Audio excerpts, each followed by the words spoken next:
Yeah, another off-season Sixers podcast, but still some snarl to it. We got some teeth to the Sixers talk today, as usual. Danny Pommells, the smartest man in the room, Noah Levick, our producer extraordinaire, Mr. Ben Berry, here at Rivers Casino, taking in all the excitement and frivolity, the smoke that comes with it. But we will not digress. How you feeling, Noah?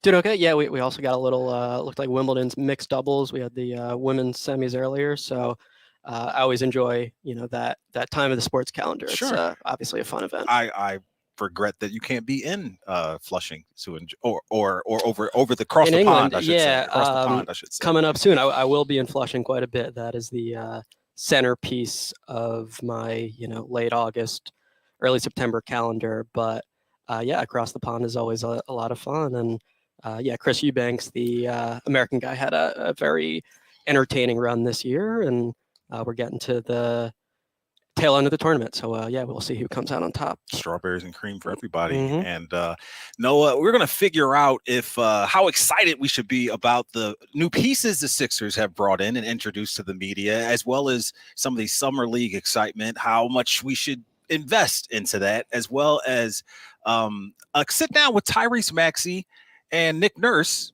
that we also got to sit in on as part of Maxey's podcast. But even more reason to hate Danny Ainge. My dad hates Danny Ainge. So the Danny Ainge hate in the city of Philadelphia goes back a ways. And he is the architect of a contract, or helped put together a contract offer for Paul Reed as a restricted free agent that the Sixers turned out and matched. Paul Reed is back in the fold, along with multiple other centers. Montrezl Harrell is back in the fold. Philip Petrusev, I believe, is the pronunciation. Yeah, so we shall see. Along with Mo Bamba. Mo Bamba. Yeah, but Nick Nurse on this podcast you mentioned did slide in there that Petrusev will be on the roster. I mean, we shall see. It's not official yet. He's been back with the Sixers in summer league, and I think shown some improvement. But is this a G League guy? No. Okay. So he was the 50th pick a few years back, and the Sixers stashed him. And I think this is his third summer league. But he'll be on the roster. That's what Nick Nurse says. Okay. Nothing official yet. I'm not so sure, because obviously you look at the roster composition and there are quite a few big men. They're deep at 6'11" and 7 foot. Yeah. Petrusev did mention that he played most of this year at the 4 for his team in Serbia and shot the 3 well. It was over 40%, but I don't know. I personally haven't been incredibly impressed with his summer league performances. I think he's been solid, has a decent feel for the game, can shoot it a bit, has solid instincts as a rim protector, but he's not the most beefy guy for an NBA center, and I'm also not convinced he's going to be able to handle guarding 4s at the NBA level. But those questions, will become a little more interesting if the Sixers do indeed add him to the roster, as Nick Nurse slid in, is the plan. Or you think we're at the point now with all of these big men that we are finally solidified at the backup center spot? I think with Paul Reed, Mo Bamba, Montrez as a safety valve. What are you thinking? I see you turning your head. I definitely like Paul Reed a lot. Yeah. I mean, I think the Sixers made the right decision to match there. Oh, you do? Okay. Yeah, 3 years, $23 million. I think he's even with the backloaded deal. Yeah, well, it's just in terms of, are those last 2 years of the contract going to become fully guaranteed? And the Jazz threw that in there because, of course, they understand the Sixers are more likely than Utah to win a first-round playoff series. Just something that make them more reluctant to match the offer. Perhaps, but I mean, what I'd heard internally really consistently from the Sixers was they liked Paul Reed, they wanted to bring him back, and they did let him see what was out there. And to me, this is a perfectly reasonable length and amount of money for a 24-year-old who's already stepped up in playoff games and been impressive in his couple of spot starts last year. I think is fantastic as an offensive rebounder, as a versatile defender, as a guy who forces a ton of turnovers. I mean, all of these are really valuable NBA skills that he has. And I don't think it's outlandish to believe that maybe he becomes better.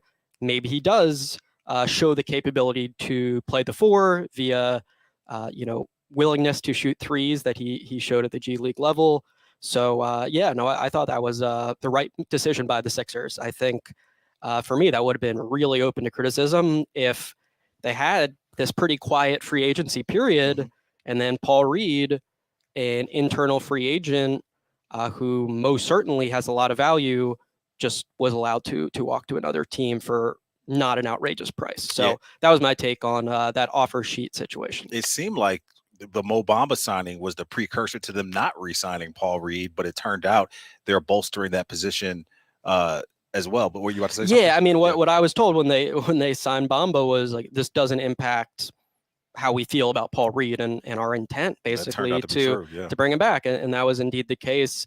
But yeah, I think it's certainly curious that there have been a few additional big man ads along with Paul Reed. Bamba himself at his first press conference as a Sixer said, I believe I can play next to Joel Embiid. I am a stretch 4, stretch 5 sort of guy.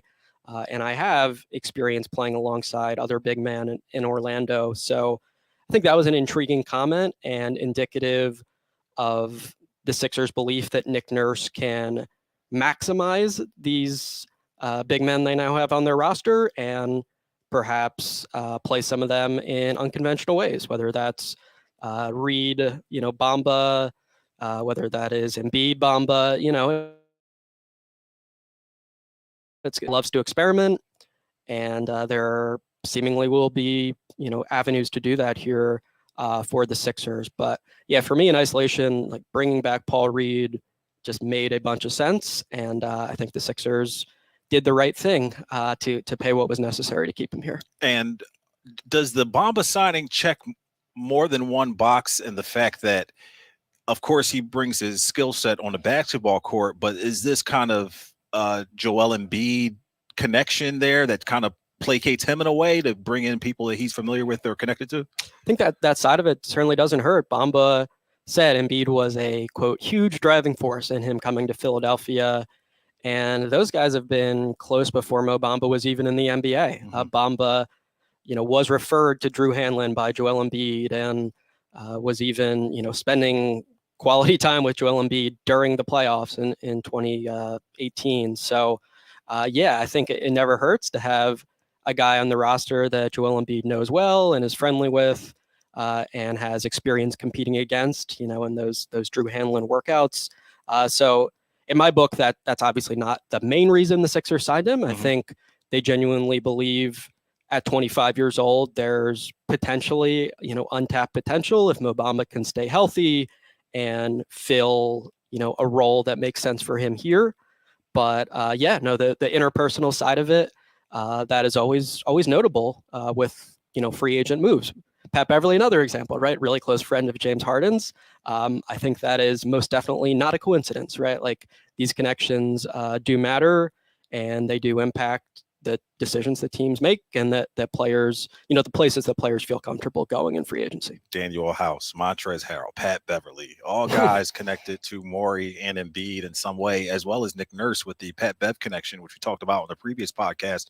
But let's lump Terquavion Smith's summer league performance in there as well with this next question. We'll talk about him more in a bit, but since you brought up Pat Beverly, is all of what we're seeing just somewhat a distraction away from the main cog here of what the heck is going on with James Harden? We're hearing conflicting reports about he does want to leave. He's deciding to stay. We see this Michael Rubin White party with him all chummy and buddy with Tobias Harris and Joel Embiid and all of the excitement there.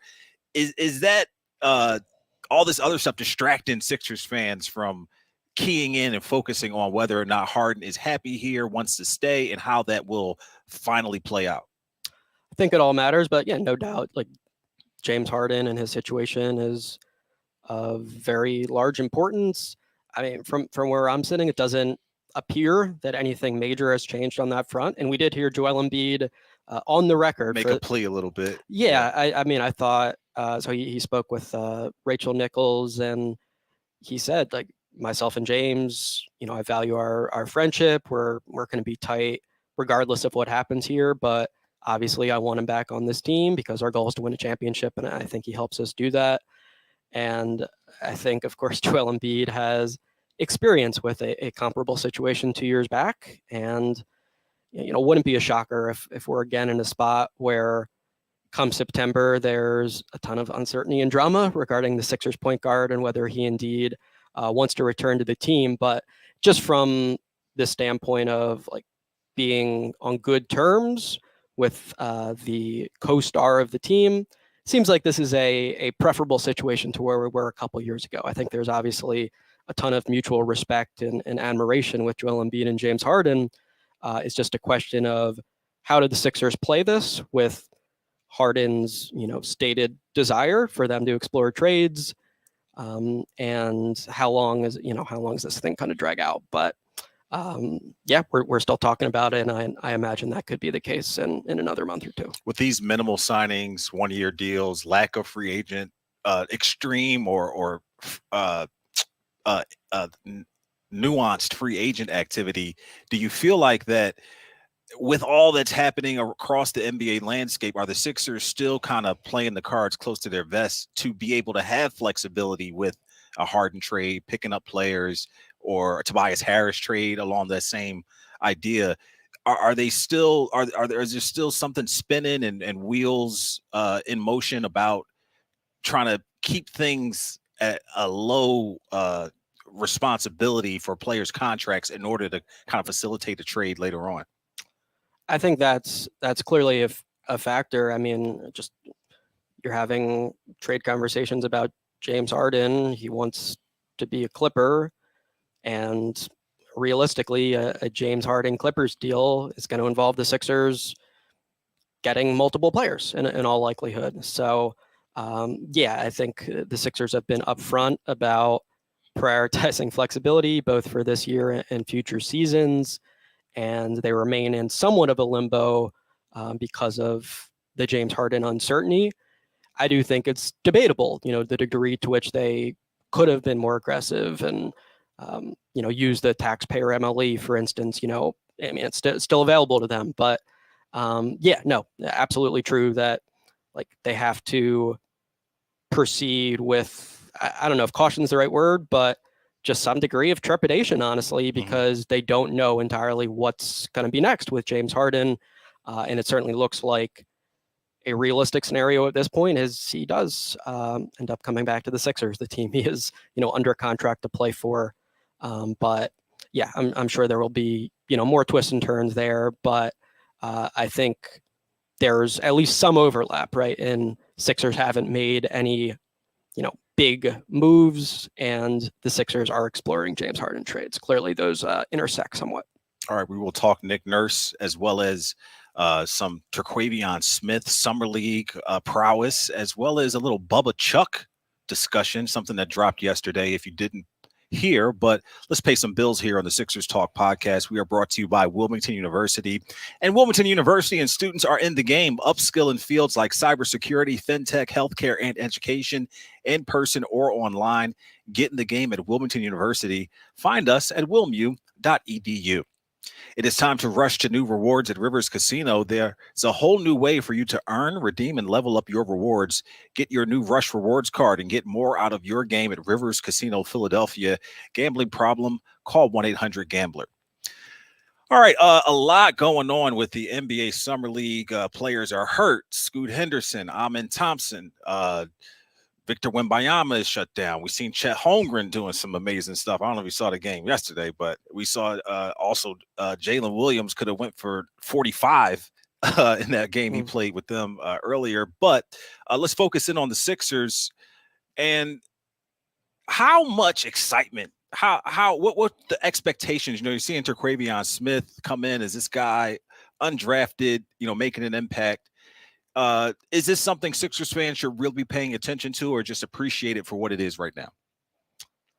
Probably a little bit of both. I mean, Summer League, I'm sure, is more for the hardcore folks, but I think it's undeniable that Terquavion Smith, one, has been impressive, and two, has legit potential. And then I think we've seen Jaden Springer be impressive there, but we've seen Furkan Korkmaz be impressive there, but still not translate in other ways with the main club. But do you feel like that should be a measured response by Sixers fans?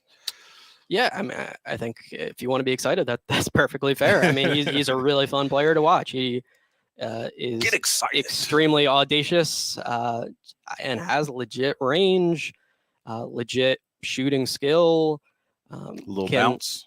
he's thrown out a couple impressive lefty dunks. I think has some intriguing defensive potential. Knowledge of how to jump passing lanes and show some pride with his on the ball defense. And I think it's also very obvious he needs to gain some muscle. He understands that, but I mean, he's just very skinny right now for an NBA player at 6'4", 165-ish.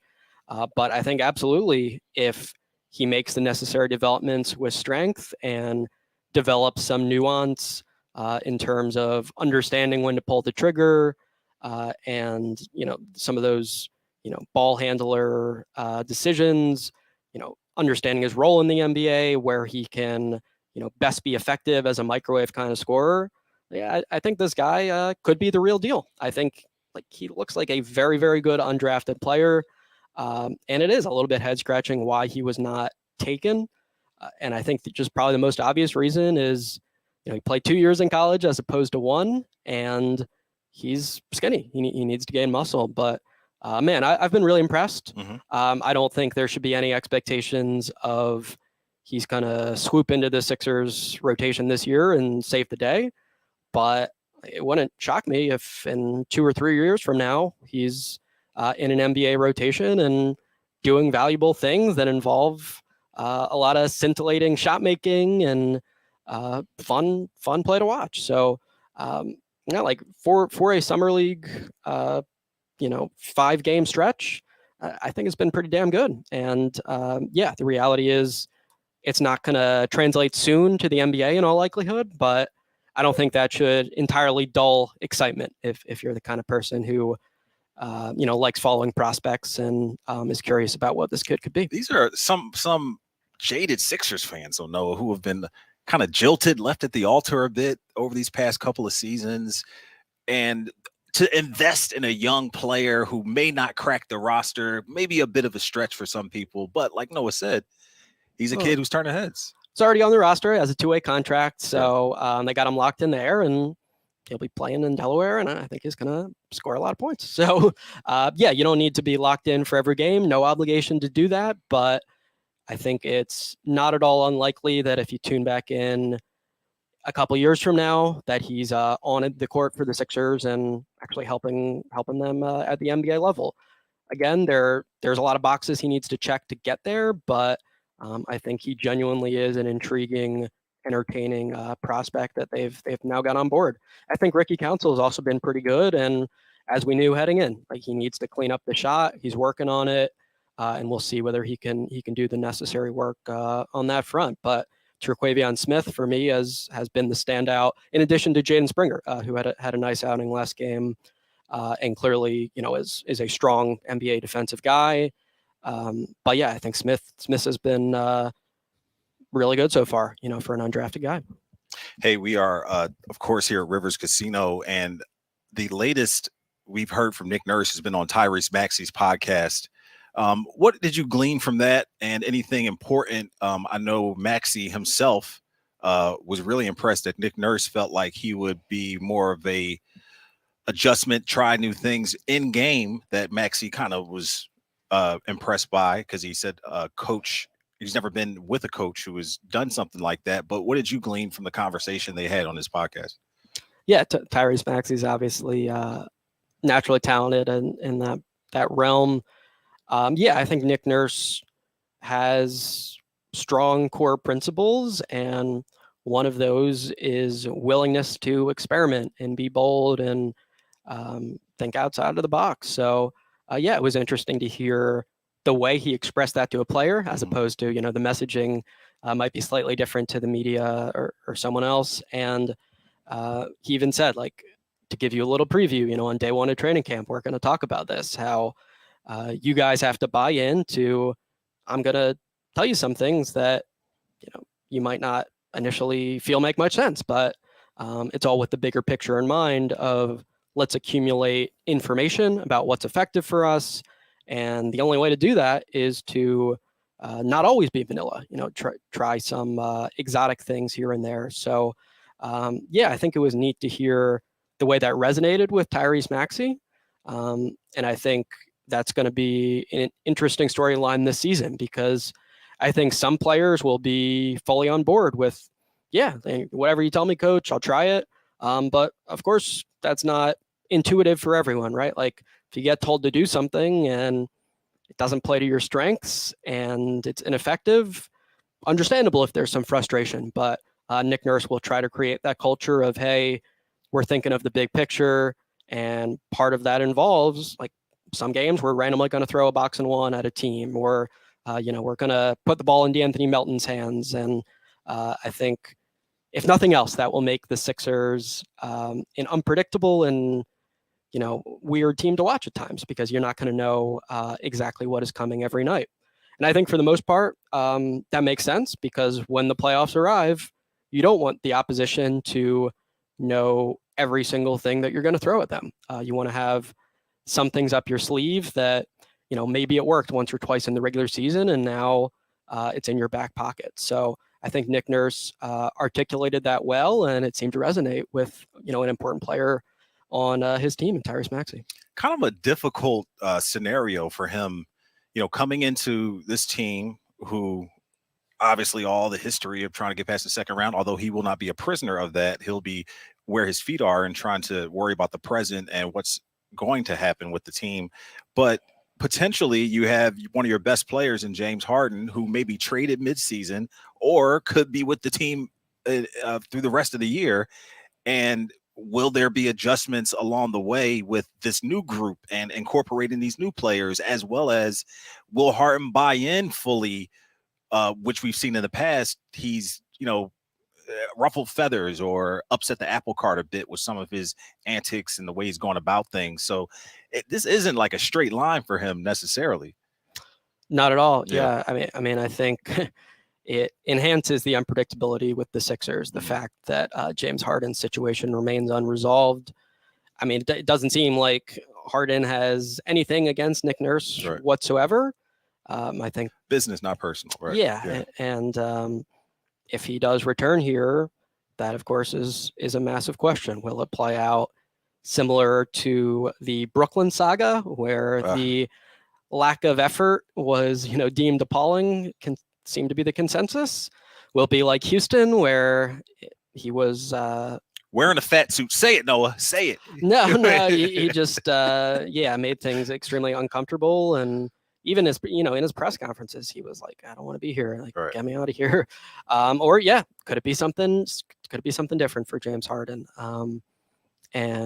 Super unclear how any of that's going to play out. And that's not ideal for a first-year head coach. No sugarcoating that.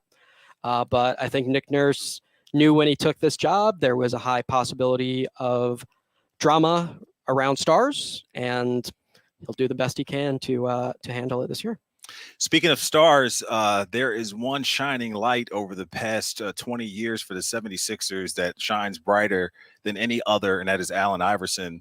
And I'm so interested to see how this plays out, but he was given a great honor, and Dwayne Wade picked him as the guy to introduce him into the Hall of Fame. He'll go up there just like, anybody else and give a speech and talk about, Dwayne Wade's career and his impact on the NBA. And Wade, as well as Chris Paul, a guy both saying that they wear the number 3 because of Allen Iverson. We're getting kind of old, Noah.